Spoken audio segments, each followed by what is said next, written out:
ز دستی داودیل سامانی نیسان در بغل دریای خون در آستین گردابی مان در بغل عمری استیرش را بدیل از غیر پینهان کردم ترسم که آخر گل کند چون غنچه پیکان در بغل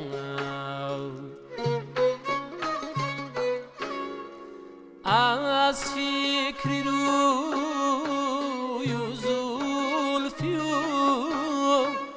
دارد دلی من روز و شب شمعی شبیستان در نظر جزوی گلیستان در بغل شمعی شبیستان در نظر جزوی گلیستان در بغل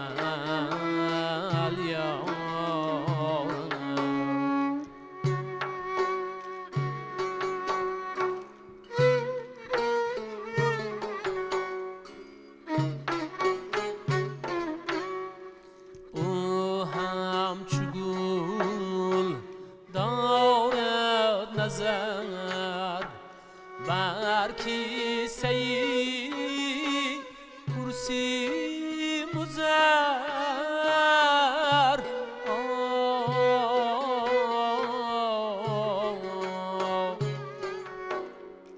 ایستادم من در خدمتش چون غنچه سامان در بغل یارم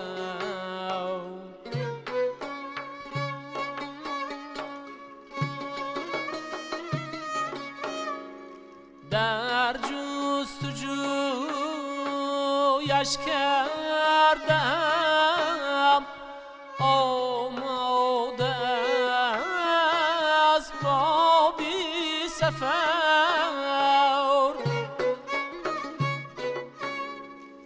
از اشکابم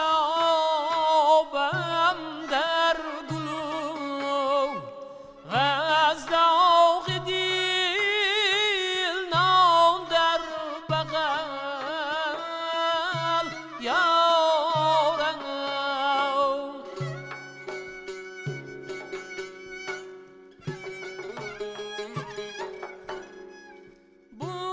بردند از فکری لبت سر در گریه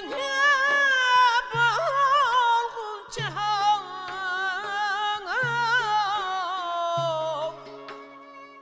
دارند گل ها از غمت زخمی نمایان در بغل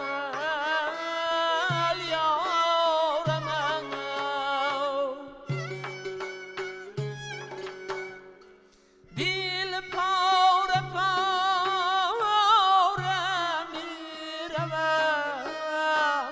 تا دستگاهش سیدا دارم به یادی زلفی و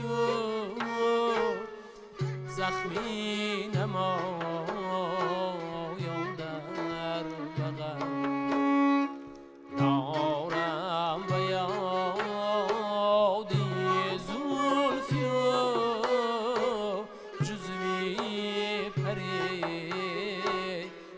در بغل یا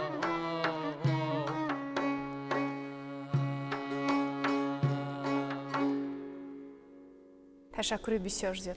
سلام دوستان عزیز، شامتون بخیر باشد. با یک سرودی بسیار هم آرام برنامه امروزه خاطره ها رو شروع کردیم و با امید آن که همیشه پابرجا باشد همین آرامش در خاندان ما و شما در کشور عزیزمون برنامه رو شروع میکنیم و چگونه که شاهد گردیدید این سرود در پرده های شش مقام بود که از جانب خورشید ابراهیم زاده آموزگاری کنسرواتوری ملی تاجیکستان و همراه مطربان اشتراک دارند در برنامه همون صدا داد و همگی رو به برنامه خوش آمدید میگویم. تشکر، سلامت باشید.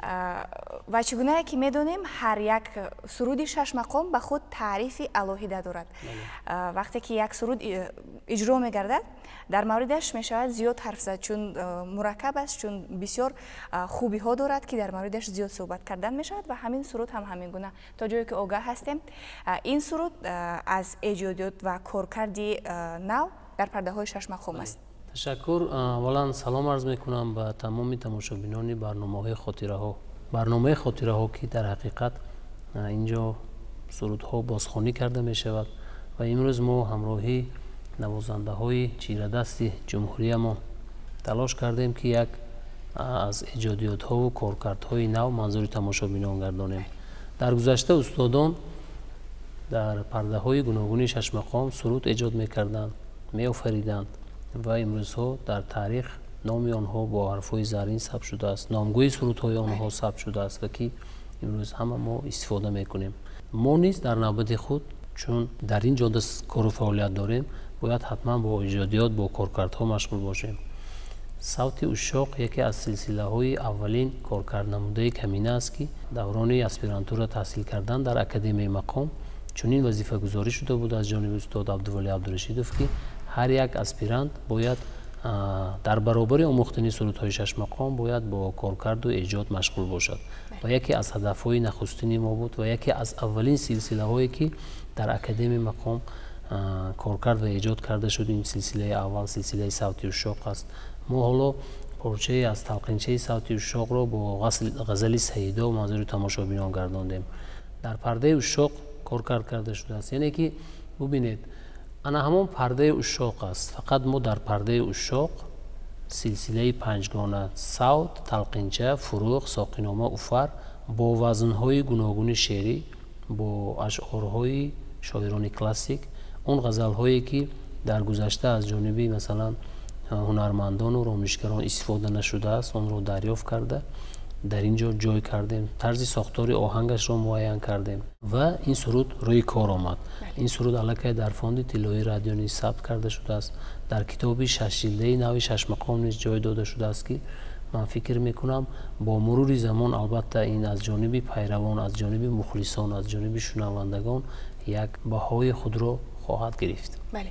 و این اقدام تا حال ادامه دارد، یعنی هر دانشجو باید همین گونه یک ایجادیاتی داشته باشد. بله. میدونید هر یک هنرمند من فکر میکنم اون نفری که با موسیقی سنتی سر و کار دارد حتما باید با ایجادیات مشغول باشد، زیرا که ما امروزها سرودهای استادان را زمزمه میکنیم، آهنگ و ترانه هایی که در کتاب های شش مقام استادان بزرگی ما جایگیر کردند، فضلالدین شهابوف و بقول فیض الله شاه نظر صاحبوف دیگر استادان، آن را وسیع استفاده میکنیم، لیکن در نوبت خود باید با ایجاد مشغول باشیم، چون در گذشته هم بینید استادان ما در پرده های گوناگون شش مقام یک چند سرود و آهنگ های ایجاد کردند و مانند ایام عشق از جانب نیریا امینوف، جانانه مثلا از جانب بوی محمد نیازوف، یک چند سرودها از جانب معروف خوجه بهادروف، از جانب صادرخان حافظ، حاجی عبدالعزیز رسولوف که تکیه به پرده های شش مقام کرده همچنین ترانه ها همچنین سرودها آفریدند که تا امروز مردم از آن پرسان میشوند، یعنی که در دل و دیده مردم جا شده است. بسیار گوارا هم هست، یعنی که از دل ایجاد شده است، از دل سراییده شده است و امروزها به تمام دل شنوندگان و مردم خود راه یافته میتواند. بله واقعا همین کارکرد خوبی آنها است که تا امروز در ذهن ما در خاطره ما اون سرودها ثبت گردیده است و تا حال از شنیدنشان حلاوت میبریم، یک لذت خاصه برمیداریم. و در نوبت دوم در روی خط برنامه یک نوازشی هست که باید اجرا گردد. نوازش پیشنهاد شد و بعدا در موردش صحبت می‌کنیم. خب باشد. حالا در اجرای مراد جان قاسموف این که از بسیار قژق نوازی ماهر هستند، ногуфта намонад ки дар ана ҳамон айёми наврасие ки мо дар ансамбли шашмақомхонони наврасони шаҳри Конибодон фаъолият доштем, таҳсил мекардем. ин кас яке аз омӯзгорони аввалин буданд. Бо устоди мо якҷоя ба мо дарс мегуфтанд. имрӯз омӯзгори донишкадаи фарҳанг ва санъати ҷумҳурии Тоҷикистон ба номи Мирзо Турсунзода ҳастанд. ба донишҷӯён ва шогирдон дарс мегӯянд ва имрӯз мехоҳанд як оҳанги фиғонро бо сабку услуби устоди зиндаёд Мирзо Қурбон Солиев манзури тамошобинон гардонанд.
سلامت باشید.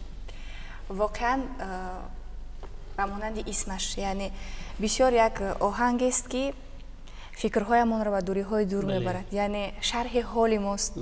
وقتی شنیدن همون هر خیال، هر حادثه‌ای که در ذهنت پیدا می شود همین گونه خوب است که شرح حال ما است خلاصه این آهنگ. و گفتیم که در پیروی به سبک و اسلوب میرزا قربان سالیوف این آهنگ ایجاد گردیده است. من فکر میکنم درباره استاد میرزا قربان سالیوف خودی مراد جان قاسموف سخنرانی کنند بهتر است. استاد یکی از استادان قجنگ نوازان مشهور جمهوری ما، زاده شهر اسفره، در جمهوری ما در انزمبل ششمقام اونکاس کار فعالیت کردم. مهم است آن است که اونکاس سبک اسلوب همه عنعنه‌های قدیمی ما که از استادان با شاگرد خیلی میگذشت، اما عنعنه سبک اسلوبی که قریب گوییم که از بین رفته بود، آخران نماینده که همین سبک اسلوب در جمهوری ما نگاه داشتند و ثبت‌های بسیاری که کردند که از روی ثبت اونکاس ما توانستیم کمتر باشیم که آموزیم و امروز هم در تلاش آن هستیم که آموزیم بسیار تا سبک اسلوبی که از بین رفته است. و خرسنده آور است که در جمهوری ما همچون نوازنده ها قجنگ نوازان خوبی که در ولایت سوخت هستم و مانند عبدالوهاب جان حاجی بایوف، سلیم جان لطیفوف، استادانی که از این مکتب این استاد اونها هم آموختند و گذشتند، امروز در پیروی همین سبک اسلوب گویم که ایجاد خودشون دارند و نوازشایی که امروز میکنند همون سبک اسلوب استاد هستند و از این توسط گوییم که خرسندی ما هست. نسل به نسل گذشته همین گونه تا امروز اومد. و توجه جوانان به این سبک و اسلوب چگونه است؟ امروزها طلبات هست که میخواهند بیشتر ادامه بدهند و آموزش های شما؟ ما هم در همین فکر بودیم که قبول مردم چطور میشده باشه، لیکن امروز میبینیم که هر یک شاگردی که با خبر میشوند با ما مراجعت کردن میگویند که همین سبک اسلوب چه خیلی آموزیم و چیکار کنیم و چیکار. مقصد که مردم علاقه شیفته همین سبک اسلوب است. چون که اگر گیریم اگر این سبک اسلوب خودی ما مردم ما هست، قدیم مردم ما هست، گوییم که همین خیلی که گذشته میگفتن در خون و پی ما هست. وقتی که این چیز صدا میتاد خواه ناخواه مردم هر یک مطرب حافظ میل به همین چیز میکنه. و واقعا هم کارهایی که استادان صنعت کردند تا به درجه موندگار است که آنها را ما هر لحظه میخواهیم بیشتر دانسته باشیم. وقتی که در موردشون میآموزیم هرچی بیشتر طلبات زیاد میشود. و حالا که فرصت شنیدن یک سرود دیگر است، درخواست یک سرود دیگر را داریم و بعدا با صحبت را ادامه میدیم. خوب باشه.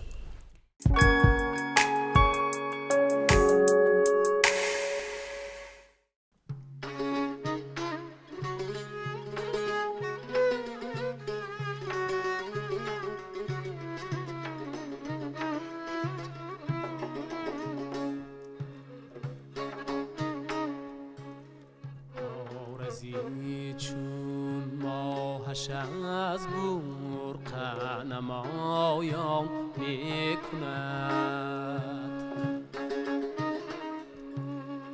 عالمی را شمع رخسارش چراغان می کند. از خیالی غنچه اش دارم به دل جمعیتی، خاطرم را یادی آن گیسو پریشان می کند. دوش با یادی رخش از دیده باریدم گوهر،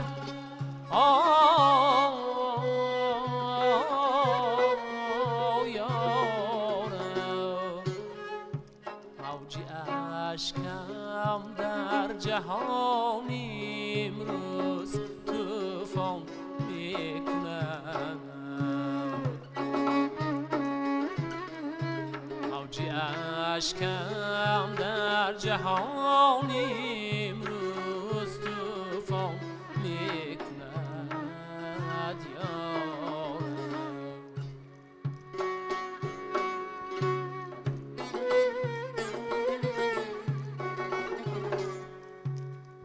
ای پری رو نقش نیرنگی کدامین صورتی یارم.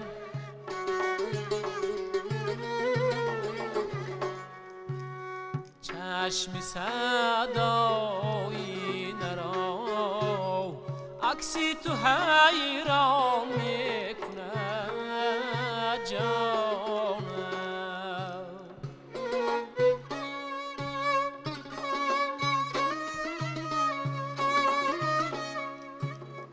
گر همین باشد گدازی شعله‌ای شمعی وفا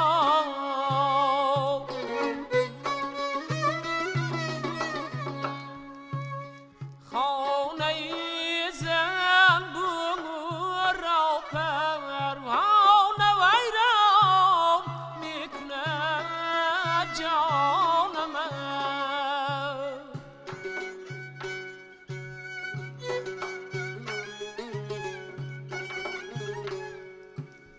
با مریضی عشق دارو نیز درد و کان دل یارم. مشکلی مجنونی مرا لیلی آسان میکند جانم. حیرتی دارم که تو رل بلبل از شب تا سحر یارم.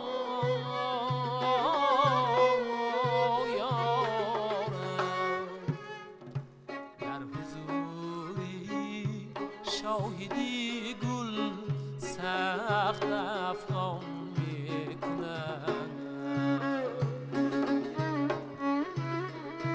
در حضوری شاهدی گل سخت افغان میکند یارم.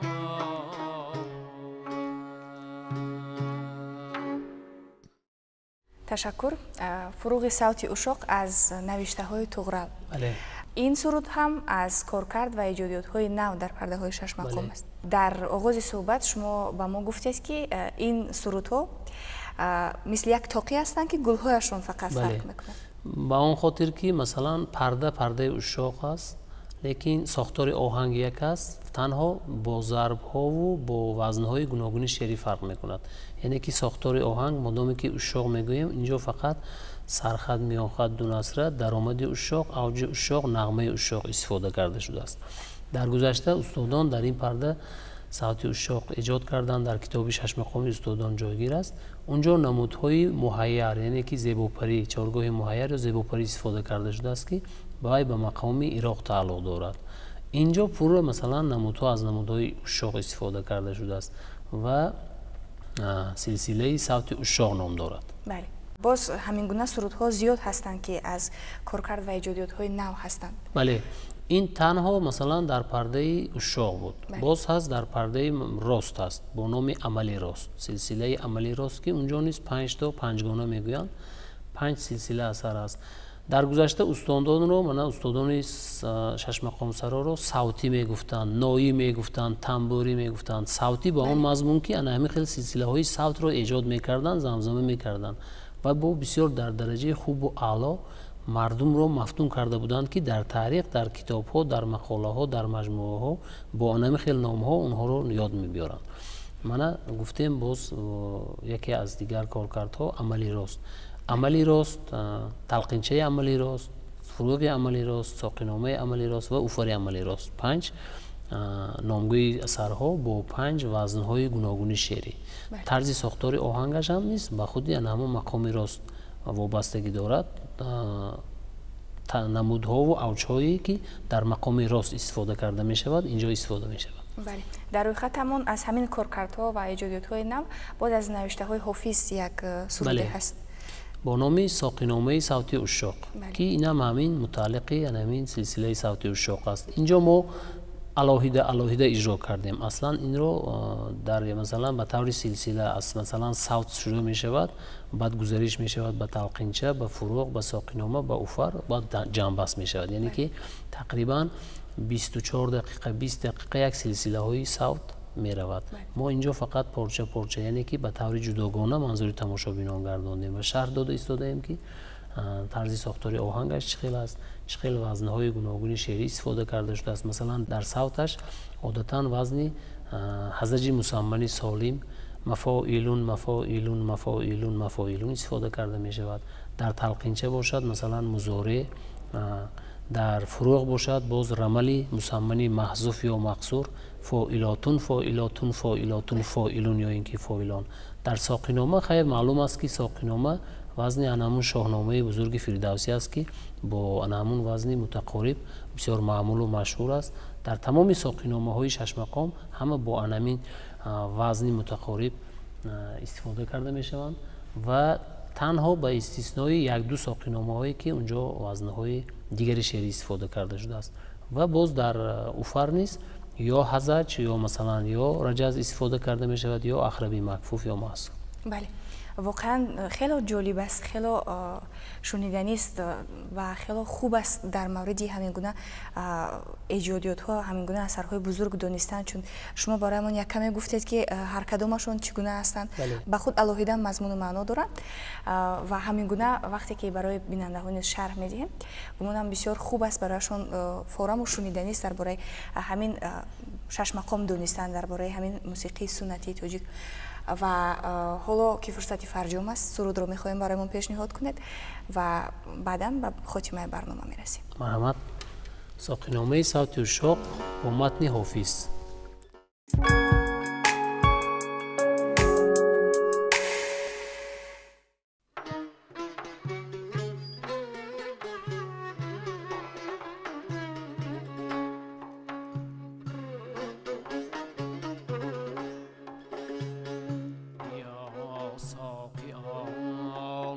کی حال آورم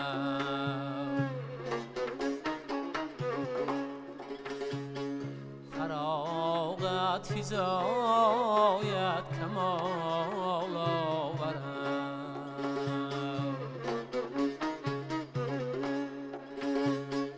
به من ده که بس بی دل افتادم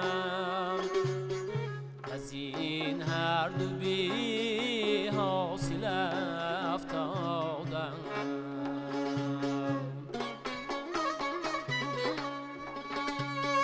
بیا ساقی اما مکن سرکشی که از خاکی آخر نه از آتشی خاکی آخر نه از آتشی یار یار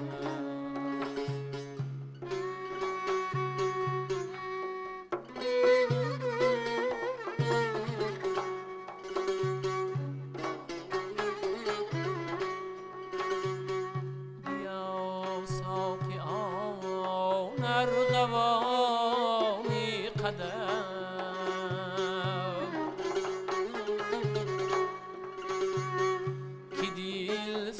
طرب یا بدو جان فرح یار یارم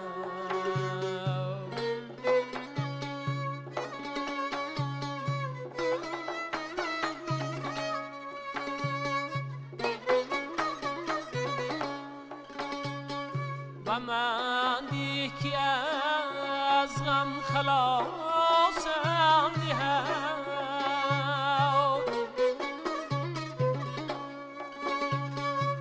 نشانی رهی باز میخواستم دهد جانم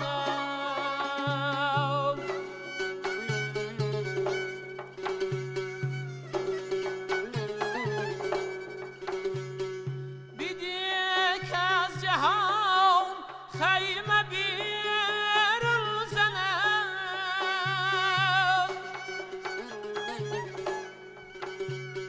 سرم پرده بالای گردون زند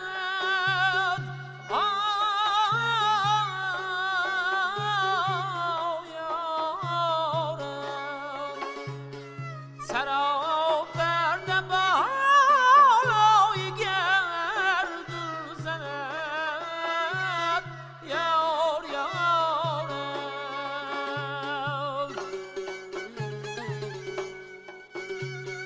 کی حافظ چو مستان سازد سرود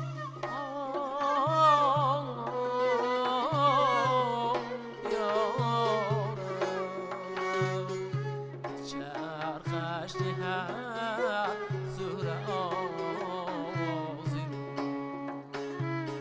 زی چرخش دهد زهر آوازی یار یارم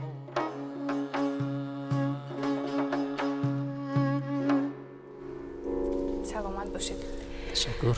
و دوستان عزیز وقتمون به انجام رسید، یعنی فرصتی در دست داشتمون اینجا به اتمام میرسد و باید بگویم که خورشید ابراهیم زاده یکی از مهمانان همیشگی برنامه خاطره ها هستند که با پیشنهاد سرودهای بلند مضمون و خوب در پرده های شش مقام همیشه برایمان یک روحیه خوب میبخشند و معلومات های و از هر صحبت ایشان ما معلومات های خوب در مورد این موسیقی سنتی میگیریم و همه شما رو به برنامه خوش آمدید میگویم.